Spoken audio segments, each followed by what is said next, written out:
안녕하세요. 반갑습니다.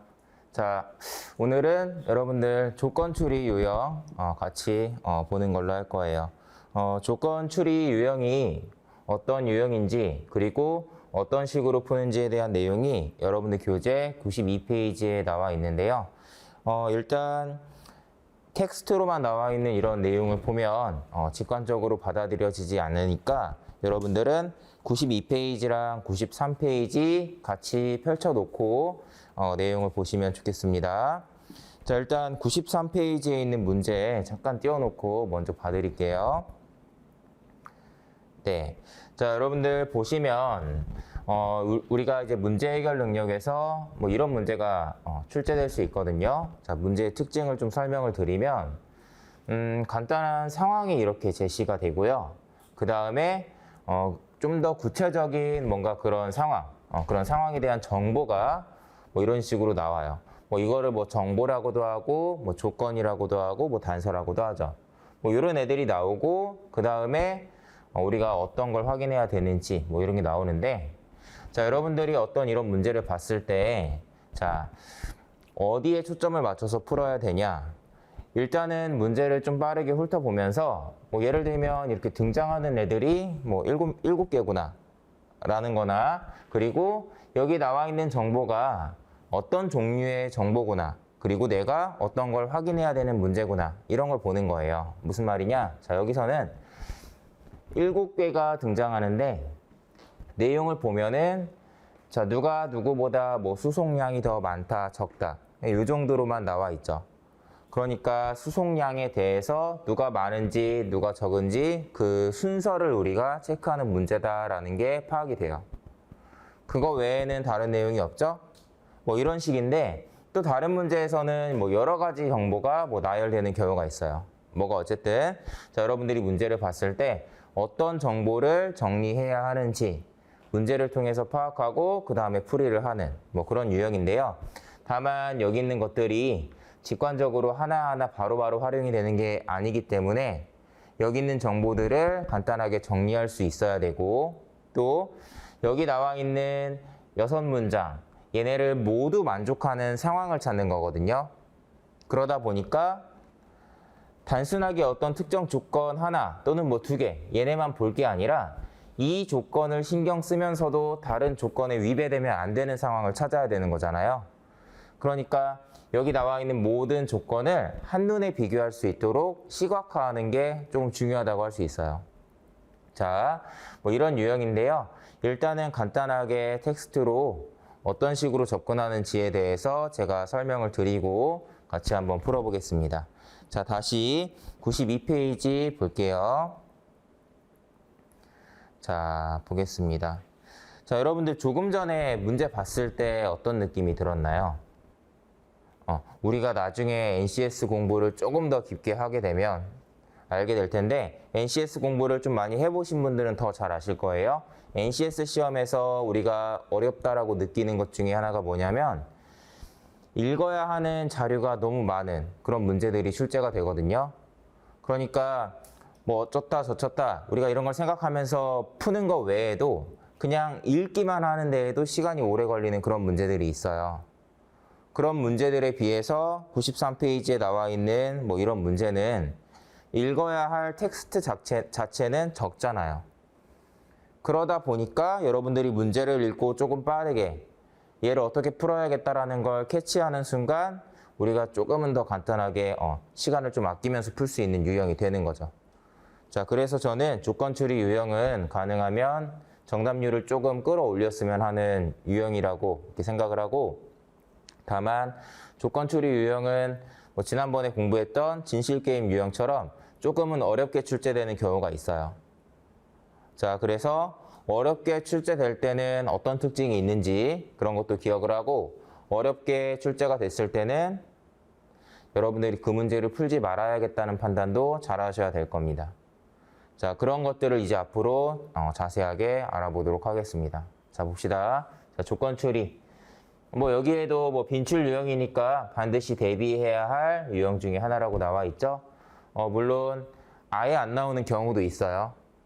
그런 부분은 여러분들이 구분을 잘 하셔야 되고 하지만 뭐 피셋형으로 출제가 된다거나 문제 해결 능력이 뭐 또 들어가 있다라면은 빈출 유형이라고 판단하시면 됩니다. 자, 적성 검사류의 시험에서는 그냥 늘 나오는 유형이에요.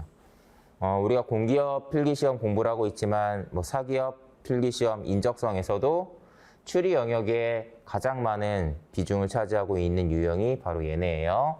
자, 그래서 혹시 사기업을 병행하시는 분들이 있다 하더라도 이 유형은 사기업 필기시험에도 자주 나오는 애들이니까 반드시 연습이 돼 있으셔야 되는 거죠. 자, 여기도 나와 있습니다. 어려운 유형이에요. 많이들 힘들어하고 실제로. 하지만 저는 연습을 통해서 충분히 대비할 수 있는 유형이라고 생각해요. 이유는 결국엔 얘네도 문제은행식으로 비슷한 애들이 반복되거든요. 오히려 이제 자원관리 영역, 뭐 조직이해 능력에서 정말 다양한 자료와 함께 출제되는 문제들이 정형화되어 있지 않은 그런 형태로 느껴질 수 있는데 얘네들은 좀 정형화되어 있습니다. 자, 그렇기 때문에 당장 한 문제 한 문제 어렵더라도 연습을 통해서 충분히 대비할 수 있는 유형이고, 자, 제가 봤을 때 합격자와 불합격자를 가르는 그런 변별력이 있는 유형이라고 판단해요. 자, 그 다음에 하단에는 기본적인 풀이 방법에 대해 쓰여 있는데요. 간단하게 얘기해보고 문제풀이를 통해서 한번 다시 보도록 할게요. 자, 일단 여러분들이 문제를 읽으면 문제에 주어진 상황 또는 어떤 조건들 또는 선택지 이런 것들을 좀 빠르게 훑어보면서 문제에 어떤 변수들이 어떻게 제시되어 있는지, 그래서 걔네들을 어떻게 정리해야 할지 그런 것들을 판단하라는 뜻이에요. 우리가 어떤 정보를 표를 만들어서 정리할 수 있죠. 뭐 그런 유형을 자료 해석형 문제 풀 때 많이 풀어보잖아요. 그런 것처럼 어떤 일련의 정보들을 우리가 한눈에 알아볼 수 있도록 정리하려면 표의 형태로 이렇게 정리를 하시게 될 텐데요. 표를 만들다 하더라도 여러분들 가로 세로로 어떤 항목을 어떻게 넣을지, 뭐 표의 크기는 어떻게 되는지 뭐 그런 것들을 생각을 해야 되기 때문에 여러분들이 그런 변수가 어떤 게 나오는지 잘 보셔야 됩니다. 또한 여러분들이 문제를 풀다 보면 또 느낄 수 있는데 주어진 정보를 어떤 변수를 기준으로 정리하냐. 그러니까 표를 만들 때 우리가 여기에다가 어떤 항목을 이렇게 정리하고 또 세로로는 어떤 항목을 이렇게 정리해서 이제 이 표 안을 채워 넣거든요. 뭐 이런 식으로 우리가 풀이를 하게 되는데 어떤 항목을 어디에 배치하냐, 어떤 항목을 기준으로 정리하냐에 따라서 쉽게 풀리는 경우가 있고 그렇지 않은 경우가 있어요. 뭐 제 기준으로는 어떤 식으로 정리하는 게 좋다. 조건들이 이렇게 나왔을 때는 이렇게 정리하는 게 좋다. 뭐 제가 설명은 드리겠지만 여러분들이 느끼시기에 얘를 기준으로 정리하면 좀 정리가 잘 되더라 하는 게 있다면 그런 애들을 잘 기억을 해 두셔야 되는 거죠. 자, 어쨌든 여러분들이 문제를 빠르게 확인해서 어떤 변수가 제시됐는지, 그래서 얘네들을 어떻게 정리해야 깔끔하게 정리할 수 있는지 이런 판단을 해서 표를 만드는 게 이 문제풀이의 첫 번째 단계입니다. 그 다음에 제가 얘기한 내용이고요. 2번. 자, 그 다음에 여러분들 아까 보셨지만 여러 가지 조건들이 이렇게 하나씩 나열되죠. 근데 중요한 건 그 조건들이 나와 있는 순서대로 적용이 되는 것도 아니고 또 조건 하나만 가지고 뭔가 어떤 내용이 여기에 채워지는 것도 아닌 경우가 많아요. 즉, 여러 가지 조건들을 여러분들이 뭔가 이렇게 나열해 놓고 그 중에 어떤 애부터 정리할까 이런 생각을 하셔야 되는 거예요. 제가 이 유형의 문제를 직소 퍼즐 맞추는 거로 비유를 많이 하는데 직소 퍼즐 여러분들 어떤 애예요? 직소 퍼즐이 이렇게 뭔가 그림이 그려져 있고 뭔가 이렇게 퍼즐 조각이 나뉘어져 있는 뭐 1000피스, 500피스 이렇게 되어 있는 그런 것들 뭐 서점에 가면 많이 팔죠. 그래서 우리가 이런 퍼즐 조각을 이렇게 맞추고 퍼즐 조각이 약간 다 이렇게 생겼잖아요. 이런 애들을 이렇게 맞추는 이런 퍼즐 맞추기랑 조건 추리 문제풀이 하는 거랑 저는 유사하다고 보거든요. 자, 여러분들이 어떤 문제를 보고 그 내용을 정리할 수 있는 표를 만들죠. 직소 퍼즐 맞추기 위해서 이런 사각형의 틀을 만든다고 생각하시면 돼요. 그 다음에 여러분들 직소 퍼즐에 있는 이 수백 개, 수십 개의 퍼즐 조각들을 하나씩 보면서 하나 보고서 얘 어디에 끼워 넣을까 이렇게 하면은 넣을 수 있어요? 어떻게 하죠? 퍼즐을 이렇게 쫙 나열해 놓고 이렇게 흐트러 놓고서 그 중에서 뭔가 특징적인 애들을 이렇게 골라가지고 체크하죠. 흐트러 놓은 다음에 뭐부터 봐요? 이렇게 끝이 깔끔하게 떨어져 있는 뭐 모서리 부분에 들어갈 애들부터 이렇게 체크를 하잖아요. 그런 것처럼 퍼즐 조각을 좀 흐트려 놔야지 어떤 애부터 체크할지가 눈에 들어오겠죠. 그것처럼 여러분들이 어떤 조건을 읽고 걔네들을 뭔가 한눈에 볼 수 있게 이렇게 정리를 해야 된다는 뜻이에요. 그 다음에는 퍼즐 맞추는 거랑 똑같아요. 좀 전에도 제가 사이드부터 이렇게 채워 넣는다라고 했었죠? 이 직소 퍼즐도 채워 넣는 순서라는 게 있어요. 어떤 애를 먼저 우리가 여기다 끼워 넣을 수 있다면 그런 특징이 있죠. 모서리가 깔끔하게 떨어져 있다거나 아니면 원래 제시되어 있는 그림에 뭐 여기에 태양이 뭐 이렇게 있다. 여기에만 뭔가 빨강색, 뭐 주황색 이런 색깔이 있다라고 하면 퍼즐 조각 중에 그런 색깔이 들어간 애들은 이 근처에 들어간다는 게 보이잖아요. 뭔가 이런 특징이 있는 애들을 먼저 이렇게 정리하게 되겠죠. 자, 여러분들이 이렇게 흐트려 놓은 조건들 중에서도 어떤 조건을 먼저 정리하냐, 나중에 정리하냐라는 게 어떻게 보면은 조금 있다라는 거. 그래서 저는 이 조건 추리 문제 푸는 실력을 뭔가 단계를 나눈다면 이렇게 생각해요. 요 단계에서 첫 번째가 표를 만드는 거였죠. 요거는 문제를 많이 풀면 자연스럽게 느는 부분이라고 생각합니다. 문제가 결국엔 비슷하니까. 자, 그렇게 봤을 때 실질적으로 여러분들이 이런 문제를 풀 때 뭔가 실력의 단계가 있다면 첫 번째는 조건들을 깔끔하게 정리하는 실력. 그 다음에 두 번째가 그 조건들 중에 어떤 애부터 정리해야 되는지 여러분들이 판단해서 실제로 이 퍼즐 조각을 맞추는 그런 부분이겠어요. 자, 여러분들 이런 직소 퍼즐을 누가 잘 맞추고 누구는 늦게 맞춘다면 잘 맞추는 사람은 이런 특징적인 부분을 잘 가려내는 거겠죠? 그런 능력이 여기에서도 반영이 되어야 된다는 겁니다. 어쨌든 이렇게 제가 말로써 설명드릴 수 있는 뭔가 그런 부분, 문제 풀 때마다 반복해서 얘기할 만한 그런 부분들이 여기 92페이지에 다 정리가 되어 있어요.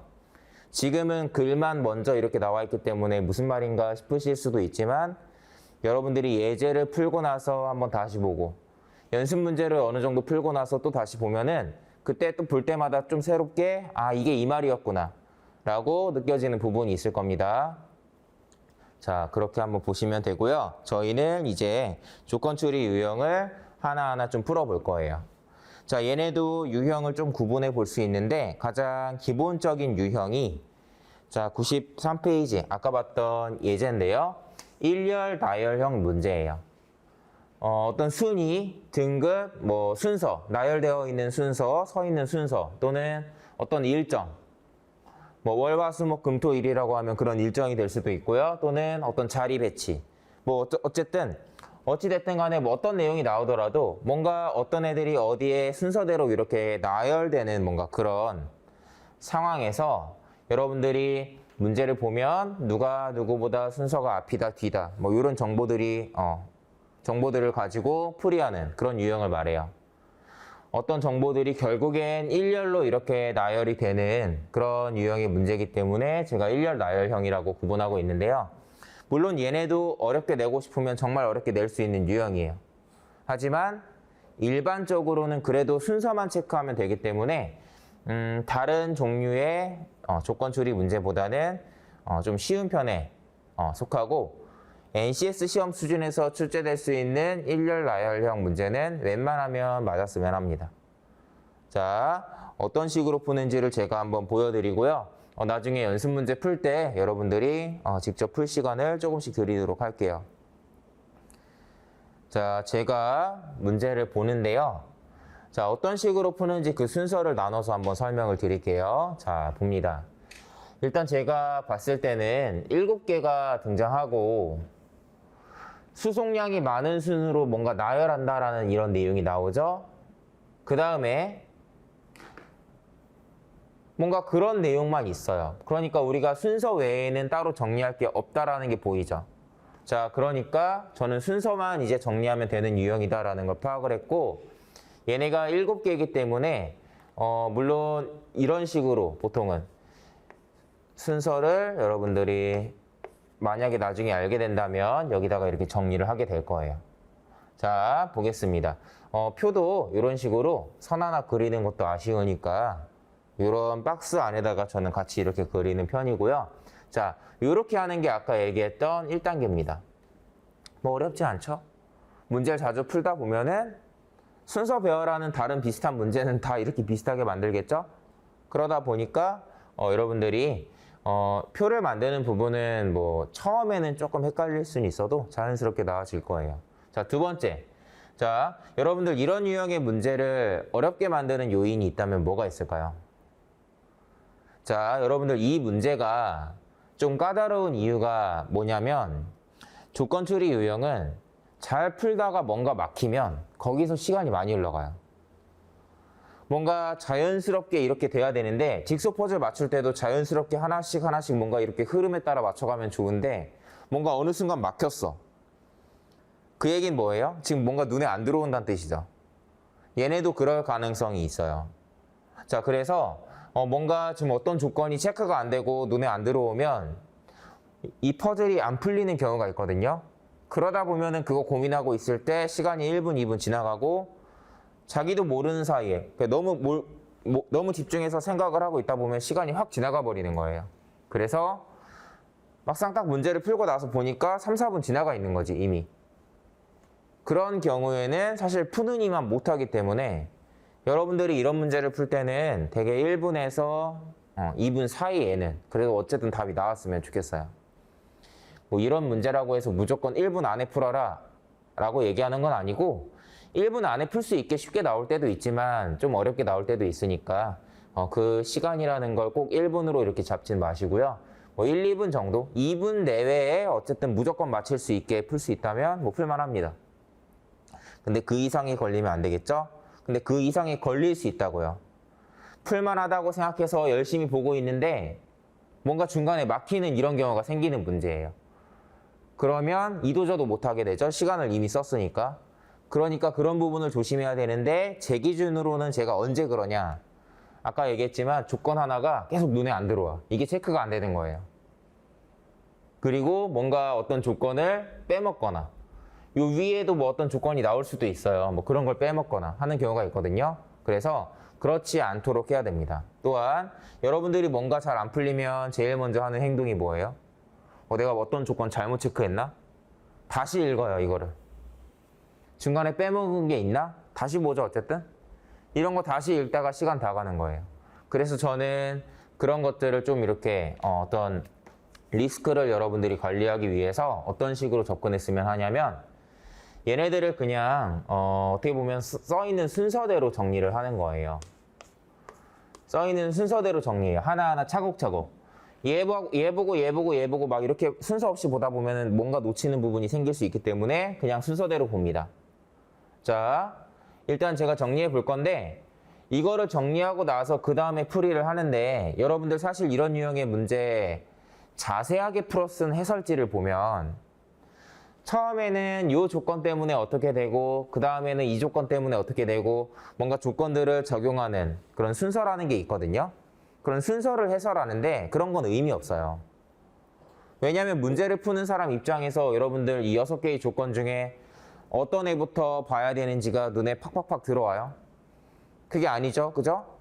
그걸 골라내는 능력이 중요한 거지 몇 번부터 적용해야 되는지 다 알고서 푸는 거랑 그걸 직접 골라내는 건 완전 다른 영역이란 말이에요.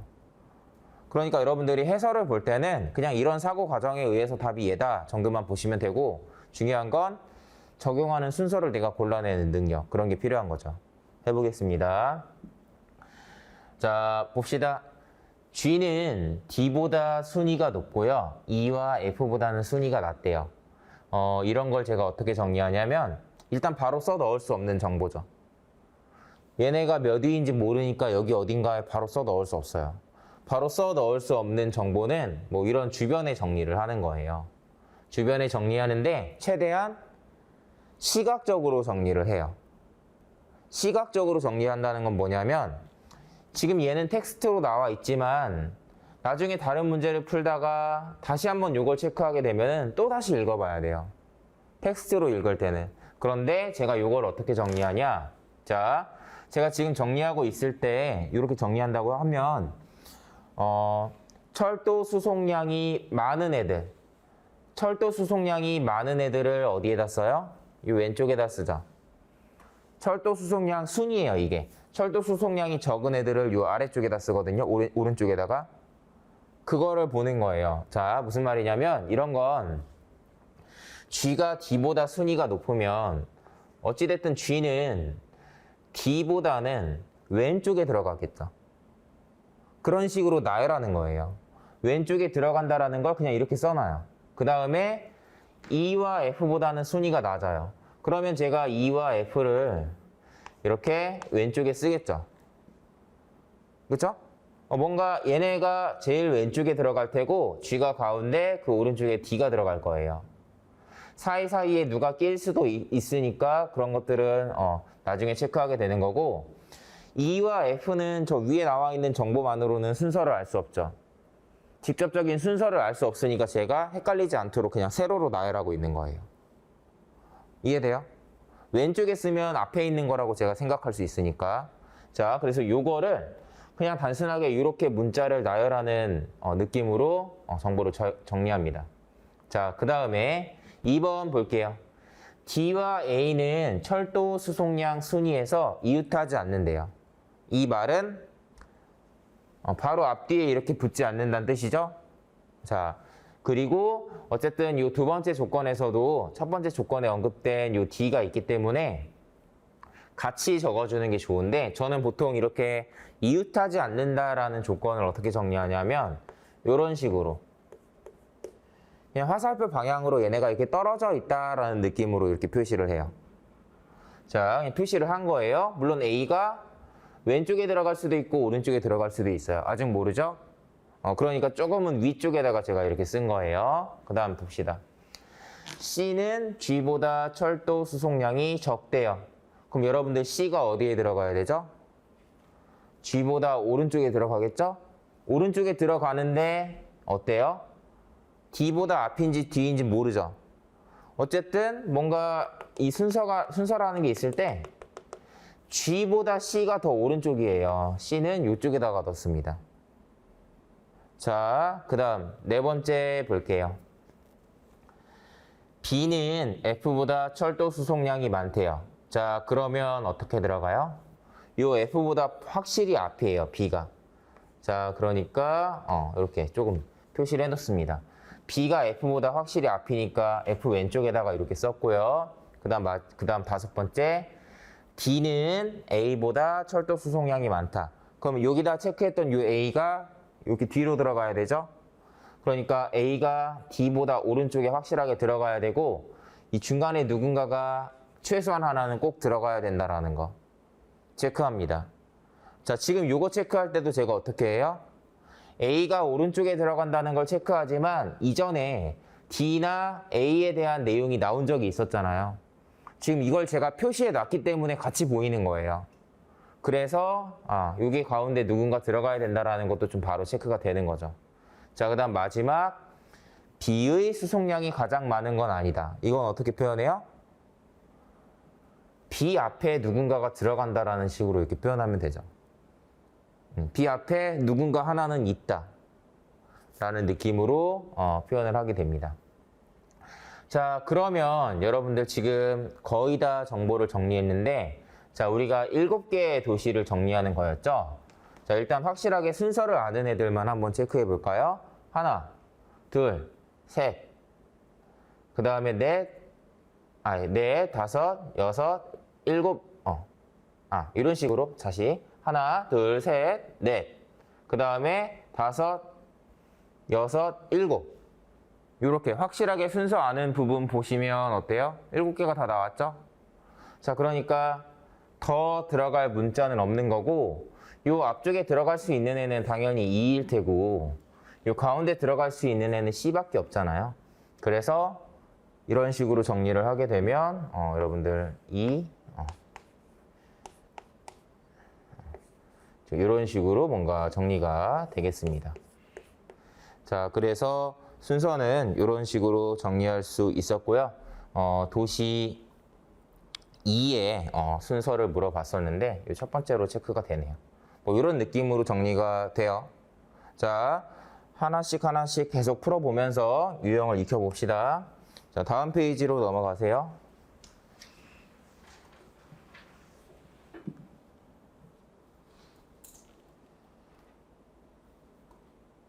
네, 자, 얘도 일열 나열형 문제 중에 하나인데요. 자, 얘는 조금 다른 부분이 있어서 제가 한번 또 풀어보겠습니다. 자, 봅시다. 아까랑 똑같아요. 7명 등장하죠? 면접 순서대로 면접을 한다. 뭔가 순서를 체크해야 되는 문제구나라는 게 보이는 거예요. 그 다음에 선택지도 한번 보세요.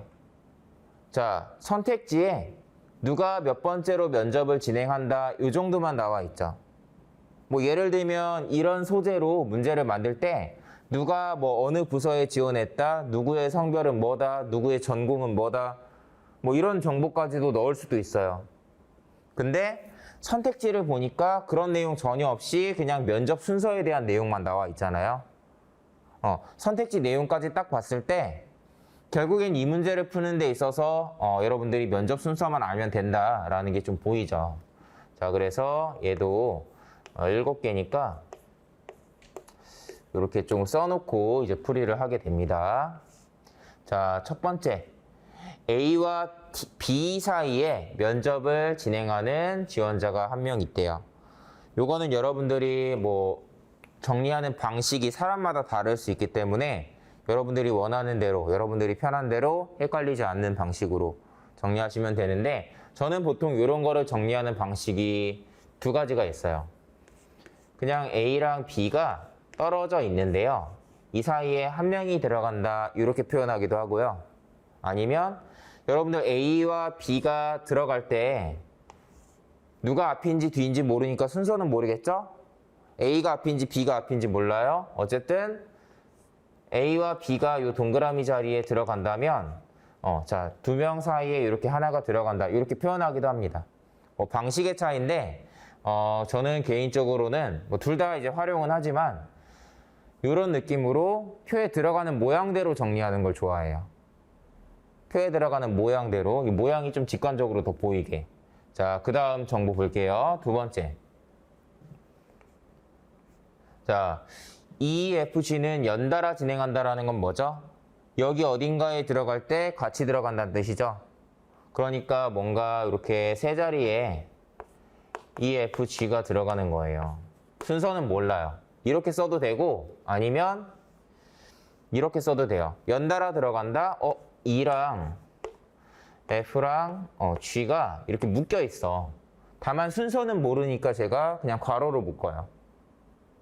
표현 방식 여러분들이 헷갈리지 않게 설명드릴게요.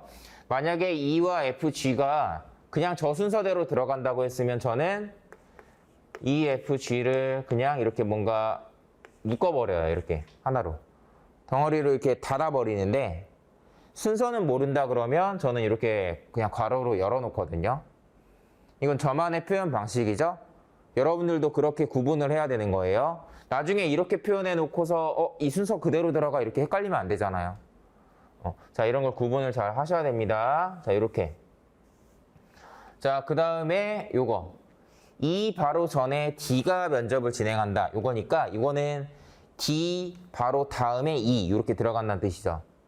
근데 조금 전에 여러분들 우리가 E에 대한 정보를 체크했잖아요. 그러니까 요거랑 같이 연관지어서 생각하는 거예요. 가능하면.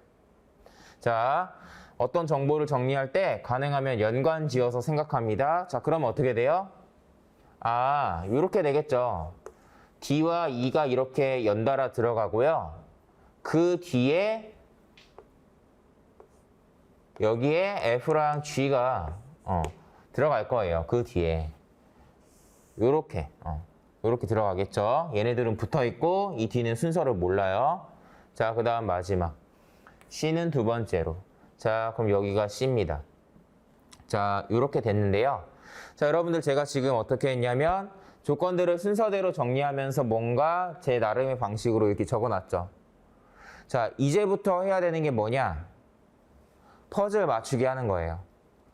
여러분들 퍼즐 맞추기 하는데 자, 어떤 애부터 적용하는 게 좋냐 뭐 이런 걸 우리가 고민을 하지만 여기에선 애초에 두 개밖에 없었기 때문에 특별히 고민할 건 없어요. 자, 이제 어떻게 푸냐? 자, 여러분들 문제 보고서 어떤 걸 체크하는지 체크했고요.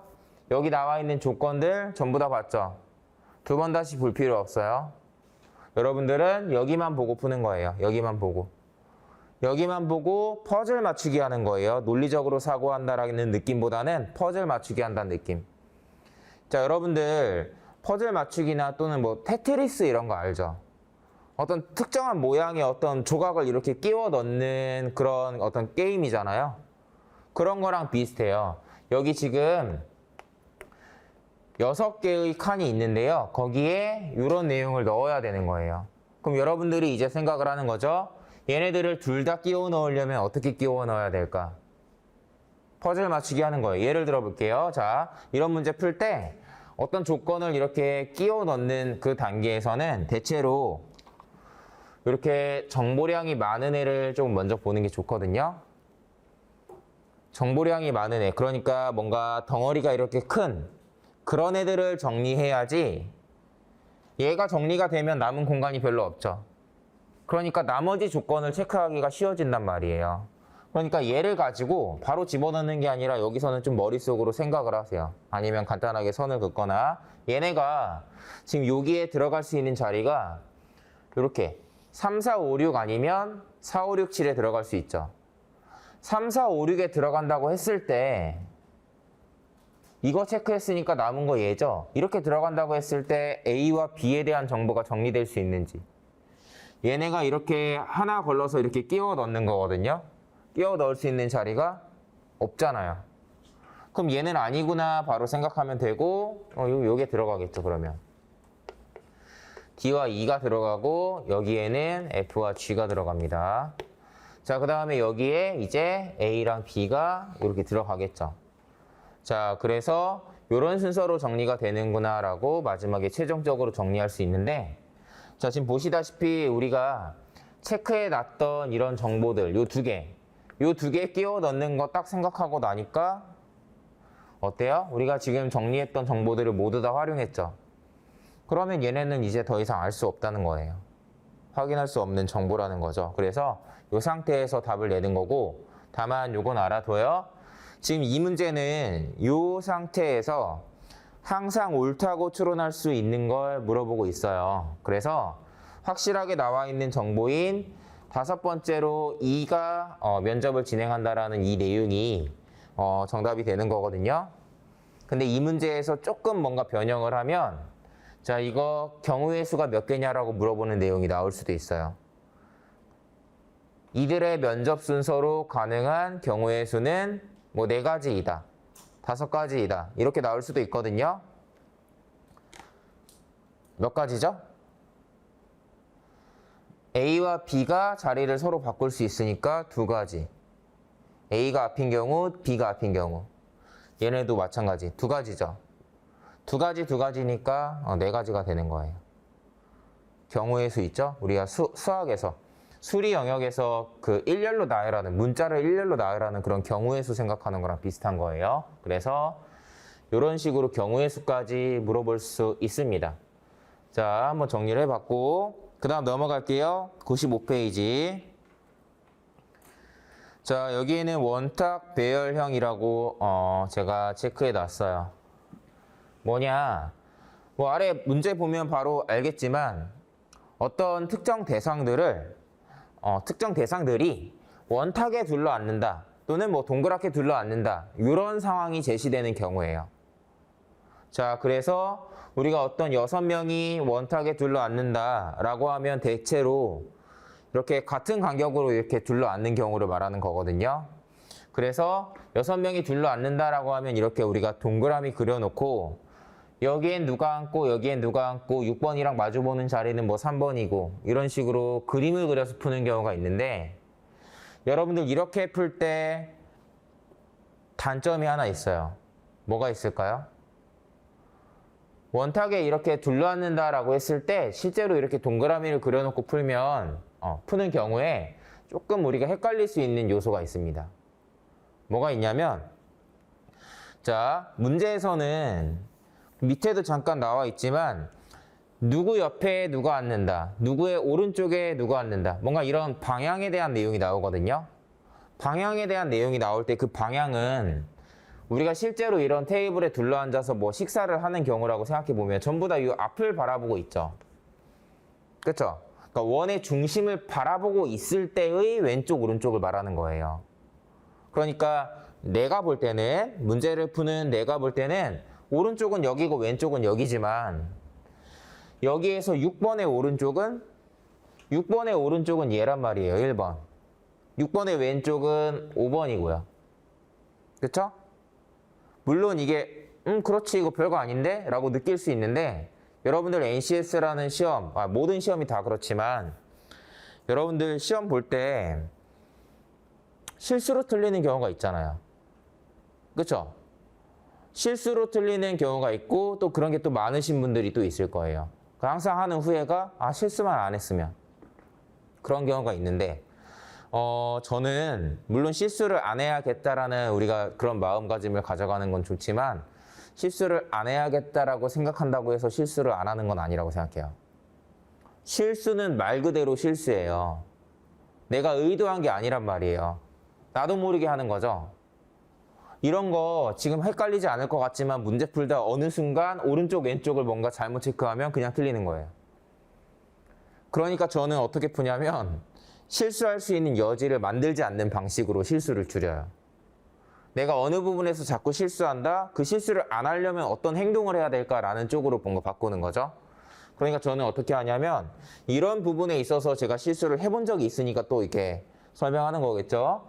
그래서 이렇게 정리할 때 방향성에 대해서, 방향에 대한 부분이 조금 뭔가 헷갈리는 부분이 있을 수 있고, 또 얘네는 그냥 어디에 누가 둘러앉는다라는 그 정도만, 자리만 정리할 때만 좀 유용해요. 이 아래에 있는 문제처럼 누가 어디에 앉고 누구의 직급은 뭐고 이렇게 다른 정보가 추가될 때마다 이렇게 정리하는 게 좀 불편해집니다. 정리하는 방식이 너무 산만해져요.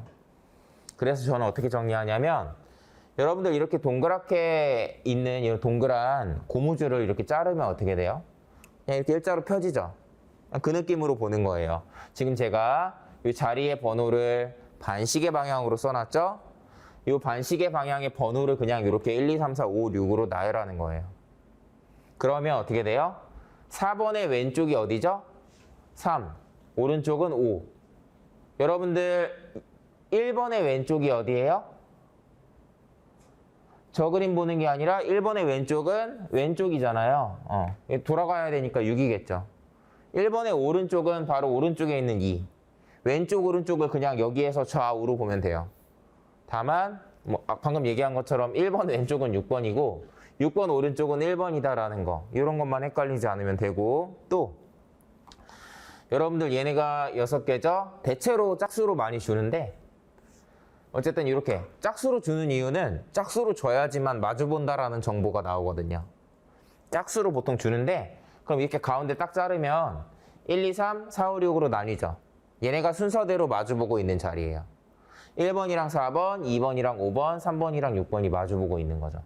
그냥 이렇게만 생각하고 우리가 문제를 풀면 사실 앞에서 풀었던 일렬 나열형 문제랑 다를 바가 없죠. 그게 중요한 거예요. 여러분들이 10가지 문제를 푸는데 100가지 풀이 방식을 공부해서 활용하는 거랑 10가지 문제를 푸는데 제일 중요한 한두 가지 풀이 방식만 기억해서 걔네만 연습하는 거랑 그 연습의 밀도가 다르겠죠? 그러니까 가능하면 같은 방식으로 풀 수 있는 문제들은 같은 방향으로 접근하는 게, 같은 방식으로 연습하는 게 좋은 거죠. 자, 한번 제가 이거 풀어보겠습니다. 네.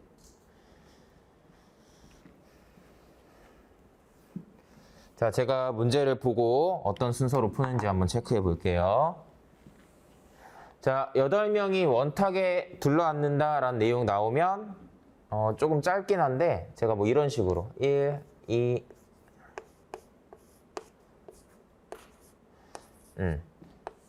이런 느낌으로 정리를 하고, 또 자, 보시면 아시겠지만 어때요?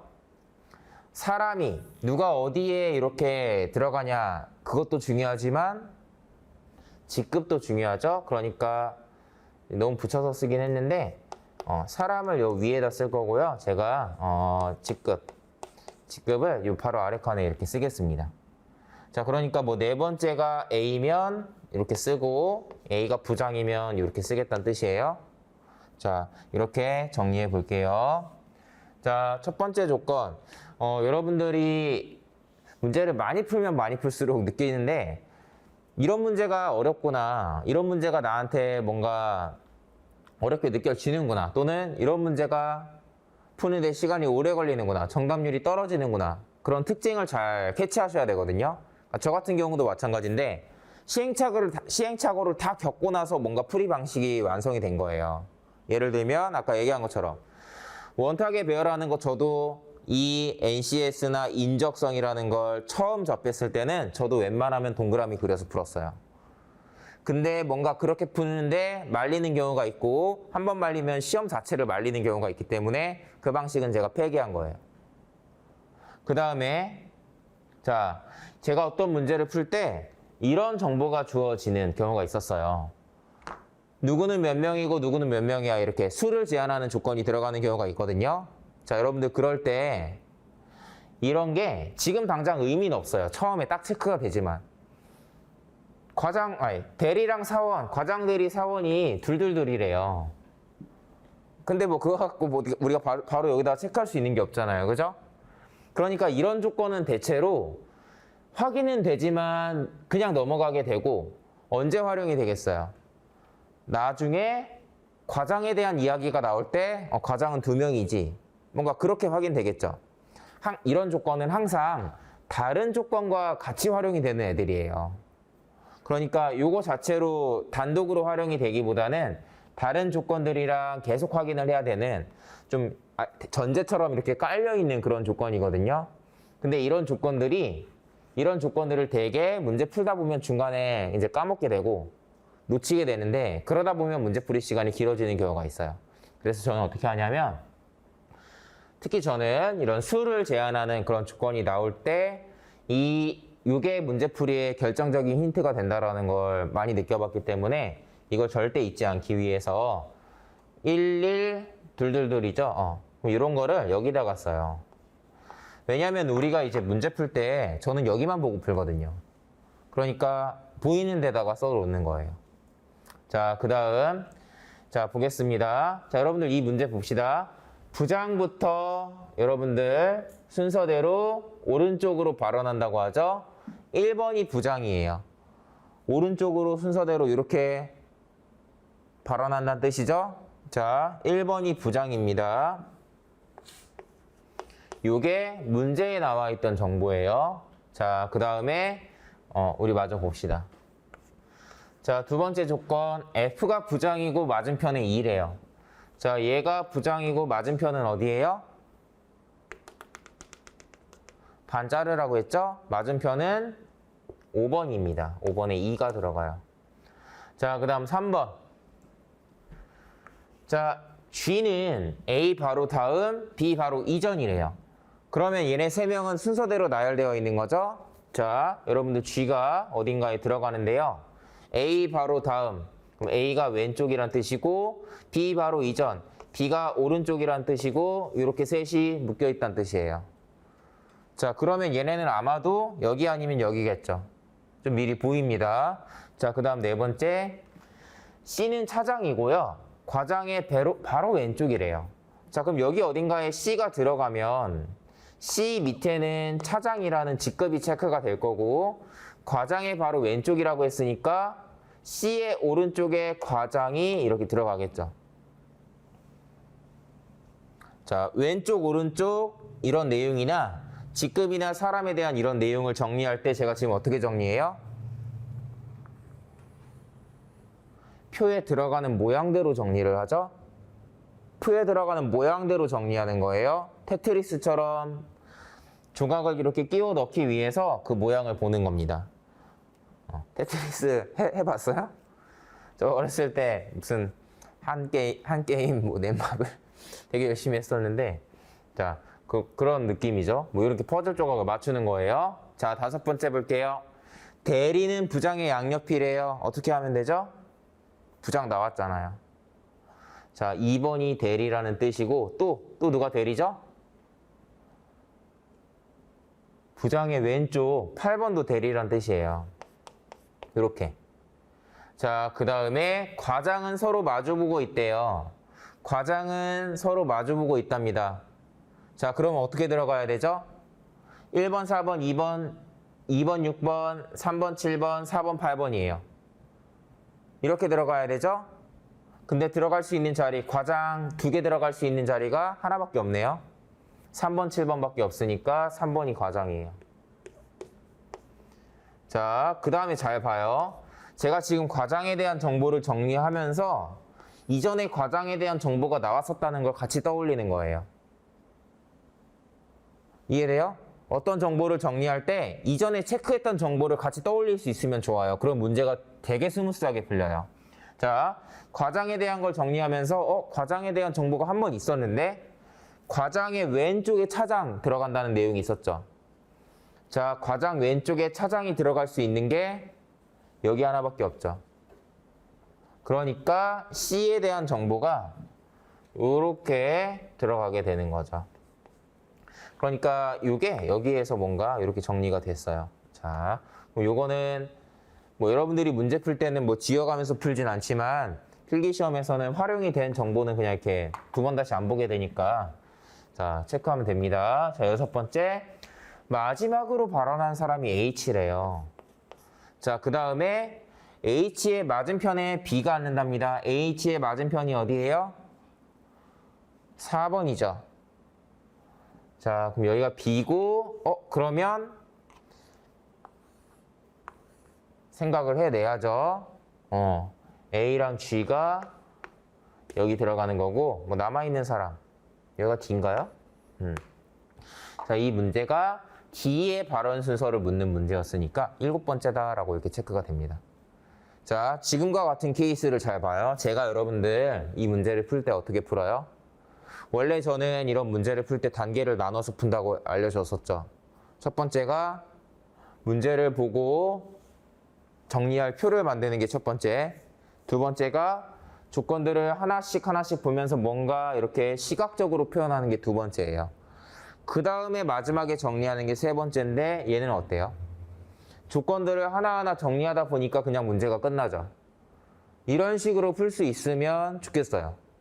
왜 이렇게 풀 수 있었죠? 중간중간에 연관된 정보가 나오면 같이 이렇게 그때그때 바로바로 봤거든요.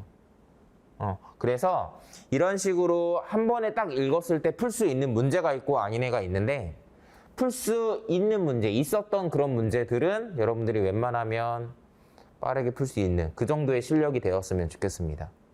그러니까 뭐 난이도를 고려할 때도 이런 난이도의 문제는 어떻게 보면 쉬운 난이도인데 뭐 제가 쉽다고 얘기했지만 이거는 모두에게 쉽다는 게 아니라 필기시험에 합격하는 사람한테는 쉽게 느껴져야 돼요. 이거 좀 어려운데요? 합격하는 사람들이 맞을 문제, 쉽게 맞을 문제를 나는 틀리는 거예요. 좀 그런 느낌입니다. 오히려 이런 문제들이 연습이 얼마나 됐냐에 따라서 연습이 잘 된 사람은 정말 쉽게 풀고 연습이 잘 안 된 사람은 또 되게 헷갈리고 시간이 오래 걸리는 그런 문제이기 때문에 변별력이 있는 문제라고 했었죠.